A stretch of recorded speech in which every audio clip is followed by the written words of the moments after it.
Hello everyone, अभी तक हम लोगों ने बेसिक कॉन्सेप्ट 3 लेक्चर तक कंप्लीट कर लिए हैं। आज इस लेक्चर में मैं डायरेक्टली आपको एक क्वेश्चन लेके ही एक कॉन्सेप्ट समझाऊंगी ताकि आपको क्वेश्चन करना भी आ जाए और कॉन्सेप्ट भी समझ में आ जाए। ठीक है, तो आज हम इस क्वेश्चन में जानेंगे कि हम वेरिएंस एंड स्टैंडर्ड डेविएशन कैसे फाइंड आउट करते हैं। चलिए, तो मैंने टाइम सेव करने के लिए ऑलरेडी यहाँ एक टेबुलर फॉर्म बना रखी है। उसमें अब कैसे क्या निकालना है वो मैं आपको समझाती जाऊँगी।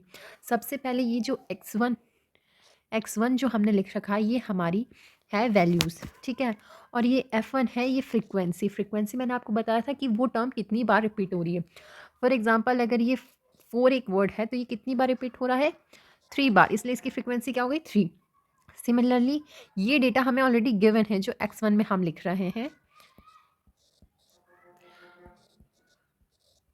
और f1 जो फ्रीक्वेंसी है ये भी हमको ऑलरेडी गिवन है कि एक नंबर कितनी बार रिपीट होके हमें दिख रहा है। इसे हम क्या बोलते हैं, इसे हम डेटा बोलते हैं।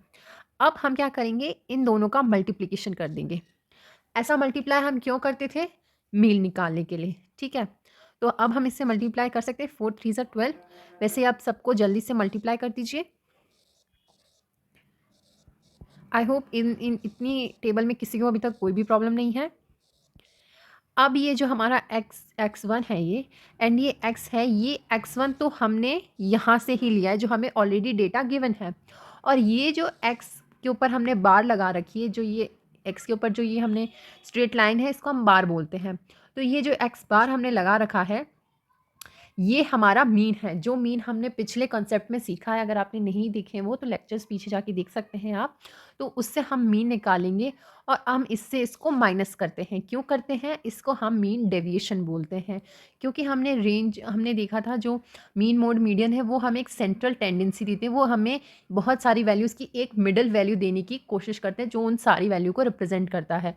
बट उसमें बहुत ज़्यादा डेविएशन होता है, इसलिए हम उसका मीन डेविएशन भी निकालते हैं। अगर आप चाहते हैं मैं इस पर एक डिटेल लेक्चर बनाऊँ मीन डेविएशन पे, तो आप मुझे कमेंट करके बता सकते हैं। अदरवाइज़ आप यहाँ से भी इसको सिंपली समझ सकते हैं। हमने कुछ नहीं किया है, जो हमारा पहले से नंबर था उसमें से हमने मीन निकाल के, जिस मीन के लिए हमको इसका ज़रूरत पड़ेगा हमने उसको निकाल के और फिर क्या किया है, इसके साथ माइनस किया। माइनस क्यों किया, क्योंकि हमें डेविएशन कितना वो अपनी जगह से डेविएट हो रहा है हमें वो पता लगाने के लिए, ठीक है। तो आप इसका मीन इजीली निकाल सकते हैं। इसका आप सम टोटल करेंगे यहाँ पे तो कितना, 420। और आप इस फ्रीक्वेंसी का भी सम टोटल करेंगे तो यहाँ आएगा 30।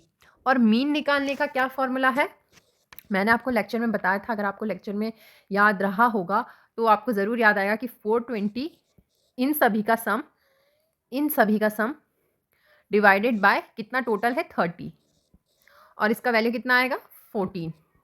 तो 14 हमारा क्या आ गया, मीन आ गया, ठीक है। अब ये 14 जो हमारा मीन आया है, हम इस 14 से क्या करेंगे, हर x1 की वैल्यू को माइनस करेंगे। जैसे ये 14 था, 14 में से 4 माइनस करेंगे आप, कितना आएगा आपके पास, -10 आएगा, ठीक है। अगर हम इसको, क्योंकि हमने x1 पहले लिखा है तो आप 4 पहले लिखेंगे और फिर हम क्या लिखेंगे, हमारा यहाँ से 14 लिखेंगे तो कितना आएगा, ये माइनस का वैल्यू बड़ा है तो हमारा -10 आएगा। तो हम इसको यहाँ साइन के साथ लिखेंगे -10। सिमिलरली अगर आप इसको करेंगे 14 से 8 से 14 माइनस करेंगे तो -6। देन ऐसे करके पूरी टेबल कंप्लीट करिए।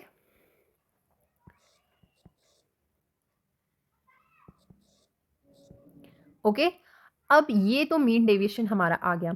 अब ये जो है टर्म, ये भी x1 और ये x बार होना चाहिए, है ना। अब हम क्या करेंगे, इसका स्क्वायर ले लेंगे। जो हमने टर्म यहाँ निकाली है हम क्या कर रहे हैं, सिर्फ सिंपली उसका स्क्वायर यहाँ पे ले रहे हैं। तो -10 का स्क्वायर क्या होगा, 100। अब ये जो हमने निकाला है, या फिर 6 का स्क्वायर क्या होगा, 36। 3 का 9, 3 का 9, 6 का 36, 10 का 100, 18 का 324। ये मैं रब कर देती हूँ, 324। अब ये समझिए, ये जो हमने यहाँ से निकाला है इसी को हम क्या कहते हैं, हमारा वेरिएंस, ठीक है। ये हमारा वेरिएंस निकालने के लिए मतलब ये वेरिएंस निकालने के लिए टूल है, ये हमारे वेरिएंस निकालने के फॉर्मूले में काम आएगा, इसलिए हम इसको अभी यहाँ तक ही समझेंगे। अब आप सिर्फ इतना समझ जाइए कि हम वेरिएंस में भी, क्योंकि हम स्क्वायर लेते हैं और इसमें भी हम स्क्वायर ले रहे हैं और इसको लेने का मतलब सिर्फ वेरिएंस निकालने के लिए ही है। तो हम वेरिएंस क्यों निकालते हैं? मीन डेविएशन और वेरिएंस में सिर्फ स्क्वायर का इसलिए फ़र्क होता है बिकॉज़ जो साइन होता है वो इससे क्या होता है, बदल जाता है। अगर हमें सिर्फ मैग्नीट्यूड लेना है, हमें अपनी क्वांटिटी सिर्फ पॉजिटिव ही रखनी है, तो आप किसी भी नंबर को स्क्वायर कर देंगे, ईदर वो नेगेटिव हो ईदर वो पॉजिटिव हो, तो वो नंबर हमेशा पॉजिटिव आएगा। आप यहाँ देख सकते हैं सारे नंबर पॉजिटिव हैं, ठीक है, क्योंकि सिर्फ हम इसका मैग्नीट्यूड ले रहे हैं, हमें इसके साइन नहीं लेना है। हालांकि यहाँ पे साइन देखिए 3 में डिफरेंस था, बट हमने जैसे इसका स्क्वायर किया अब सबका साइन सिमिलर हो गया है, ठीक है। और अब हम इसका क्या करेंगे, फ्रीक्वेंसी के साथ इसको मल्टीप्लाई कर देंगे। जैसे हम यहाँ एक्स लेते हैं, फिर एफ से इसको मल्टीप्लाई कर देते हैं, फिर हम इसका डेविएशन निकाल के इसको वापस से फ्रीक्वेंसी से मल्टीप्लाई कर देंगे। तो 100 को मल्टीप्लाई करिए 3 से 300, 36 को मल्टीप्लाई करिए 5 से 180, 9 को मल्टीप्लाई करिए 9 से 81। सिमिलरली हम अपनी टेबल में करते जाएंगे।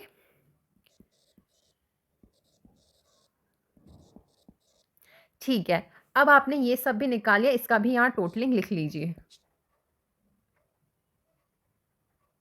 इसका कितना टोटलिंग हो गया, 1374, ठीक है, ये इसका टोटलिंग आया हमारे पास।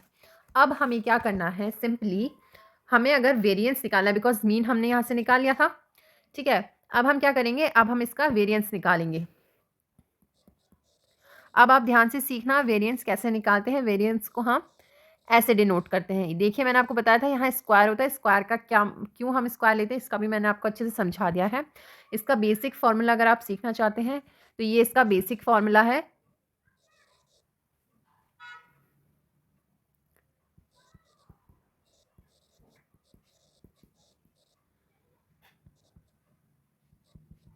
ये इसका बेसिक फार्मूला है। अब हमने क्या किया है, जो हम कुछ नया नहीं है इसका फॉर्मूले में, बस एक स्क्वायर और ये मीन डेविएशन ज़्यादा ऐड हो जा रहा है।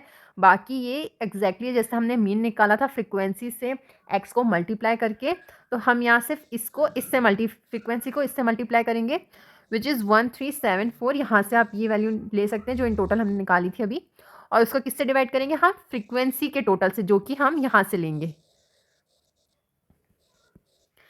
और इसकी वैल्यू अप्रॉक्सीमेटली इतनी आ जाएगी, ठीक है। तो ये हमने क्या निकाल दिया है, यहाँ पे हमने वेरिएंस निकाल दिया है। मीन हम निकाल चुके हैं, वेरिएंस हमने निकाल दिया है। एक और टर्म आपको निकालने को देंगे एग्जाम में, विच इज स्टैंडर्ड डेविएशन, जिसको हम कुछ नया नहीं करना है। अगर आपने वेरिएंस इतनी मेहनत करके फ्रीक्वेंसी को एक्स से मल्टीप्लाई करके उनको एडिशन करके मीन डेविएशन निकाल के ये सब मेहनत कर ली है, तो बस आपको इसका स्क्वायर जो है वो हटा देना है, तो हम स्टैंडर्ड डेविएशन निकाल लेंगे। तो हम क्या करेंगे, इस वैल्यू का रूट ले लेंगे, जिसकी वैल्यू अप्रॉक्स इतनी आएगी, ठीक है। तो इस तरीके से आप स्टैंडर्ड डेविएशन भी निकाल सकते हैं, आप वेरिएंस भी निकाल सकते हैं। मीन तो हमने पहले ही सीख लिया था निकालना, और ये पूरी टेबुलर फॉर्म बना के आप लिखेंगे तो आपको क्लियरेंस भी रहेगा, और एक कोई भी स्टेप्स हमें मिस नहीं करनी। देखो थोड़ी सी लेंदी प्रोसेस है, क्योंकि यहाँ पे एक्स बार निकालिए, पहले मीन निकालिए, फिर हमको उसको एक्स से माइनस करना है, ठीक है। मीन निकालने के लिए हमको पहले इन दोनों को मल्टीप्लाई करना है, फिर इसमें से हमको इसको डिवाइड करना है, फ्रीक्वेंसी के टोटल करना है। बहुत लेंदी प्रोसेस है, बट आप स्टेप बाय स्टेप करेंगे तो बहुत सिंपल और इजीली आपको समझ आ जाएगा। तो हमने आज के लेक्चर में क्या सीखा, हमने एक वेरिएंस और एक स्टैंडर्ड डिविएशन निकालना सीखा। आई होप अब आप किसी भी आपको डेटा दिया जाएगा और उसका आप मीन डेविएशन में निकाल सकते हैं, plus variance and standard deviation भी निकाल सकते हैं, ठीक है। तो आज के लिए इतना ही, बिना इसको हम लेंदी किए यहीं तक लेक्चर रखते हैं। आपके डाउट मोस्ट वेलकम है, आप कमेंट करके मुझे बता सकते हैं। चलिए टेक केयर, पढ़ते रहिए, बाय बाय।